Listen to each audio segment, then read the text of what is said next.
Formal lang inilunsad ng Department of Tourism o DOT ang One Visayas Tourism Circuits na layong pag-isahin ang 4 administrative regions na Central Visayas, Eastern Visayas, Western Visayas at Negros Island Region bilang iisang destinasyon.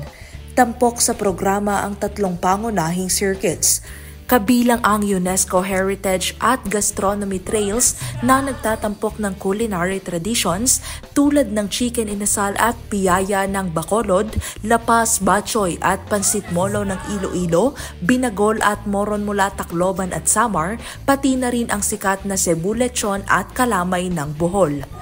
Para naman sa mga mahilig sa dagat, mayroon ding diving expeditions. Tampok ang Balikasag Island, Whale Shark visited Sogod Bay, Nogas Island sa Antique, pati na rin ang diving spot sa Iloilo, Bohol, Southern Leyte at Limasawa Island.